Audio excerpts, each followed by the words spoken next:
दोस्तों नमस्कार। आज कुछ अहम मुद्दों पे बात होगी। आज बात होगी इस पूरे वीडियो में कि गौतम गंभीर का फ्यूचर क्या है? क्या जय शाह, गौतम गंभीर और अजीत अगरकर मिल करके 2027 का जो वर्ल्ड कप होने वाला है, क्या वो जितवा देंगे? या फिर इनका जो इंटरनल पॉलिटिक्स चल रहा है, इनडायरेक्ट वे में क्या टीम के ऊपर भारी पड़ रहा है? क्योंकि पिछले रिसेंटली कुछ महीनों में बहुत कुछ गुजरा है।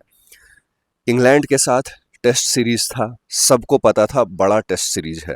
रोहित शर्मा माइकल क्लार्क के पॉडकास्ट में जाते हैं, वहां बयान देते हैं कि मुझे ये टेस्ट सीरीज खेलना है। अपना प्लान बताते हैं कि इंग्लैंड में वो क्या करने वाले हैं। विराट कोहली बकायदा आईपीएल के बाद ड्यूक बॉल से प्रैक्टिस करते हुए नजर आते हैं, क्योंकि उनके दिमाग में था कि इस बार इंग्लैंड की जो बॉलिंग लाइनअप है उसमें स्टीवर्ट ब्रॉड और एंडरसन नहीं रहेंगे। विराट कोहली के पास तगड़ा मौका था वहां पे एक बेहतरीन सेटअप तैयार करने को। 4-5 शतक उन्होंने बात करी थी अपने कोच से कि मुझे 4-5 शतक लगाने हैं। सडनली दोनों का रिटायरमेंट आता है, विराट कोहली का भी आ जाता है, रोहित शर्मा का भी आ जाता है, और रिटायरमेंट एक इंस्टाग्राम के पोस्ट से आ जाता है। आप समझ सकते हो कि दोनों का जो कंट्रीब्यूशन है वो कितना बड़ा है। वो सिर्फ एक इंस्टाग्राम पोस्ट से आता है। आपने पैरामीटर्स का दिया, आपने पैरामीटर्स ये दिया कि बीजीटी में जो सारा ठिकरा था आपने इन लोगों के सर पे फोड़ दिया। आपने सरफराज खान को क्यों नहीं खिलाया? सरफराज खान आपके पर्सनल खुन्नस का शिकार हो गया।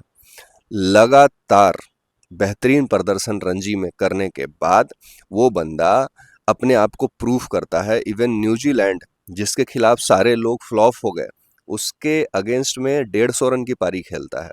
फिर आप वहां से उसी के परफॉर्मेंस के दम पे उसको बीजीटी में ले जाते हो और बीजीटी में बिठाए रखते हो।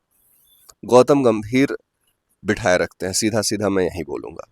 और गौतम गंभीर ये बयान देते हैं कि सरफराज खान जो है ड्रेसिंग रूम की बातें लीक करता है।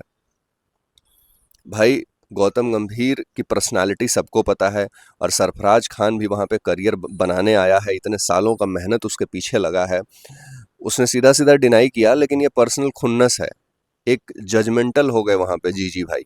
और सरफराज खान को इतने मेहनत करने के बावजूद बंदा आईपीएल नहीं खेला, 10 किलो वजन घटाया, आप उसको लेकर के नहीं जाते हो।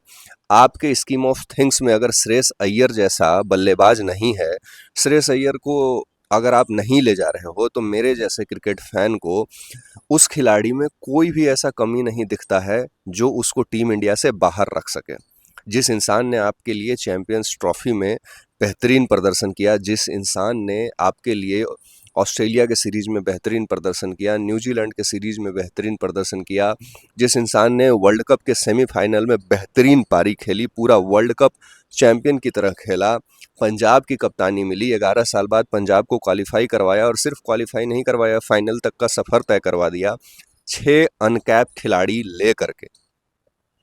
तो मेरा सवाल गौतम गंभीर से और जय शाह जी से ये है कि आपको जहां पॉलिटिक्स करनी थी, आप वहां पे पॉलिटिक्स करिए ना जाके। आप तो वहां से भाग के यहाँ पे आ गए। आपको टिकट मिला था दिल्ली से, आप जीते भी थे। आपने 5 साल काम नहीं किया, जनता को उल्लू बनाया, और फिर आ गए आप बीसीसीआई में। सिफारिश से आपको कोच का पद मिल गया। टेक्निकलिटी देखा जाए तो गौतम गंभीर से बड़े बड़े दिग्गज वहां पे मौजूद थे और दबी जुबान में आज भी बोल रहे हैं। लेकिन बीसीसीआई का इतना इन्फ्लुएंस है कि अगर आप बीसीसीआई के अगेंस्ट में बोलोगे, तो ब्रॉडकास्टर से लेके और बीसीसीआई मैनेजमेंट आपको किसी चीज का हिस्सा नहीं बनने देगी। आप इरफान पठान को देख लो, बोला गया कि जरूरत से ज्यादा क्रिटिसाइज करते हैं। अरे भैया, जो जो क्रिटिसाइज करने वाला चीज है उसको क्या वो क्रिटिसाइज नहीं करेगा? बैट्समैन अगर खराब खेल रहा है तो क्या इरफान पठान वहां उठ के बोल देगा कि नहीं बहुत बेहतरीन खेला है? क्या ये ऑडियंस के साथ इनजस्टिस नहीं है? तो इनको चाहिए आकाश चोपड़ा, सिद्धू जैसे लोग, जो मेरी चाची की मूछें होती तो चाचा नहीं कह देता, ऐसे ऐसे जुमले इस्तेमाल करें कमेंट्री में। तो भाई, इन्हीं इन्हीं के जैसे उनको कमेंटेटर्स चाहिए जो जनता को उलझाए रखें। अब दूसरा बात क्या है, आज हर घर में इंटरनेट हो गया है। हर एक के हाथ में मोबाइल हो गया है। तो जो बहुत सारा ऑडियंस है जो टेक्निकलिटी में नहीं जाना चाहता है, उसको यही सब कमेंट्री अच्छा लगता है। तो डेटा है ब्रॉडकास्टर के पास, उनको पता है कि ये लोग यही देखना पसंद करते हैं, तो यही चीज़ वो सुनवाते भी हैं।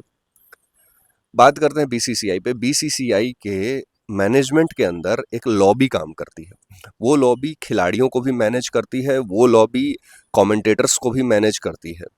जो स्पोर्टिंग कंपनी रवि शास्त्री को मैनेज करती थी, वही कंपनी विराट कोहली को भी मैनेज करती थी, और वही कंपनी युजवेंद्र चहल, मोहम्मद सिराज को भी मैनेज करती थी। इसीलिए आपने देखा होगा कि जब विराट कोहली कैप्टन थे, तो ये कोर हुआ करते थे उनकी कप्तानी में, क्योंकि एक ही मैनेजमेंट कंपनी सबको मैनेज करती थी। तो एक लॉबी काम करती है। चतेश्वर पुजारा और अजिंक्य रहाणे आपको कैमरे पे कुछ नहीं देते, वो आपको रील्स का कटिंग नहीं देते, ताकि आप उनके रील को काट नहीं सकते थे। आप पुजारा को एक स्वैगी पुजारा बना करके रील्स में इंस्टाग्राम पे ट्रेंड नहीं करवा सकते। आप अजिंक्य रहाणे को स्वैगी रहाणे बना करके ट्रेंड नहीं करवा सकते। तो ट्रेंड करवाने के लिए कुछ ना कुछ आपको ग्राउंड पे करवाना पड़ेगा। इसीलिए शुभमन गिल जब ऐसे करते हैं कि हैव सम बॉल्स, तो वो शुभमन गिल का नेचर नहीं है। वो बाकायदा करवाया जाता है कि इंस्टाग्राम पे कुछ तो कंटेंट दो, कुछ तो ऐसा करो। जैसे विराट कोहली थे तो गाली गलौज करते थे, कंटेंट आता था वहां से, तो एक पूरा माहौल बन जाता था। अब कंटेंट देने वाले लोग हैं नहीं, तो बाकायदा उनको बनाया जा रहा है कि तुम उस तरीके से बनो। पुजारा से आप वो चीज़ एक्सपेक्ट नहीं कर सकते, रहाणे से आप वो चीज़ एक्सपेक्ट नहीं कर सकते, क्योंकि प्रॉपर खिलाड़ी थे। आज के डेट में मैं सवाल पूछना चाहता हूं गौतम गंभीर से, जय शाह के से, कि आप यही सेटअप रखते, सिर्फ करुण नायर की जगह चतेश्वर पुजारा को ले जाते, जो बंदा वहां बैठ करके कमेंट्री बॉक्स में कमेंट्री कर रहा है, और आप साई सुदर्शन के पास पूरी जिंदगी पड़ी है यार। आपने आईपीएल के बेसिस पे उनको इंग्लैंड जैसा सीरीज दिया, लेकिन आप अभिमन्यु ईश्वरन के साथ इनजस्टिस नहीं कर रहे थे। आपको उस समय इतना ख्याल नहीं आया कि एक बंदा हमारे साथ 3 साल से पानी ढो रहा है, एक बंदा जो उस कैलिबर का है, जो 7,500 रन बना करके आया है। ठीक है, जैसे करुण नायर फ्लॉप हो गया, वो भी फ्लॉप हो जाता, लेकिन उसके मन में जो अभी डाउट चल रहा होगा कि क्या मैं यहाँ पे बिलोंग नहीं करता हूँ, या क्या मेरे साथ इनजस्टिस हो रहा है, और उसके करंट गेम को भी आप लोग बर्बाद नहीं कर रहे हो साथ में रख के। तो गौतम गंभीर की पॉलिटिक्स में हर्षित राणा फिट बैठ जाते हैं, लेकिन अभिमन्यु ईश्वरन फिट नहीं बैठता है। गौतम गंभीर की पॉलिटिक्स में प्रसिद्ध कृष्णा फिट बैठ जाते हैं, लेकिन श्रेयस अय्यर फिट नहीं बैठता है। गौतम गंभीर की पॉलिटिक्स में अ, ये आपके साई सुदर्शन फिट बैठ जाते हैं, चाहे जिनका भी हो, लेकिन बाहर बैठा ऋतुराज गायकवाड़ फिट नहीं बैठता है। तो ये पॉलिटिक्स तो चल रही है ना, ये दिख रहा है सबको, और ये तब छुपता जब टीम जीतती। दिक्कत ये है कि टीम जीत भी नहीं रही है। हम 90% टेस्ट मैच हार चुके हैं। इसकी जिम्मेदारी कौन लेगा?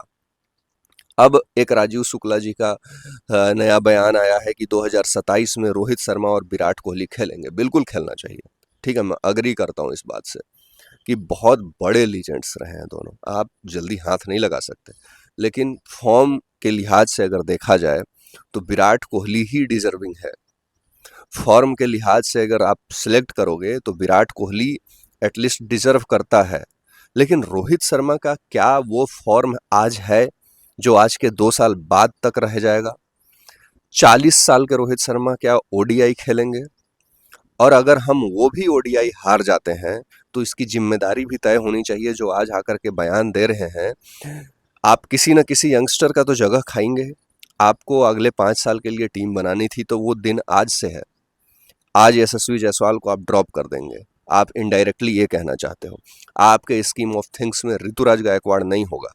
इसलिए नहीं होगा क्योंकि 40 साल के Rohit Sharma ODI world cup खेल रहे होंगे, तब तक ये लड़के जो ऋतुराज गायकवाड़ हैं और यशस्वी जायसवाल हैं, वो 30s पार कर चुके होंगे। ऋतुराज गायकवाड़ 34 में होगा, 34 में रिटायरमेंट हो जाता है।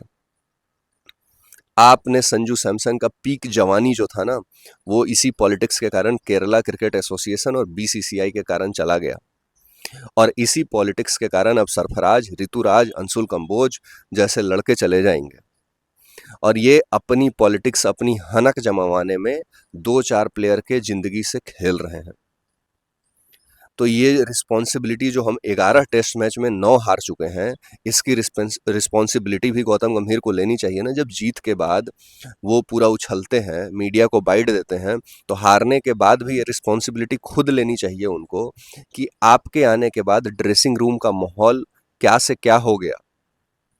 क्यों खिलाड़ी वो प्रदर्शन नहीं ग्राउंड पे ला पा रहे हैं, जो लाना चाहिए उनको?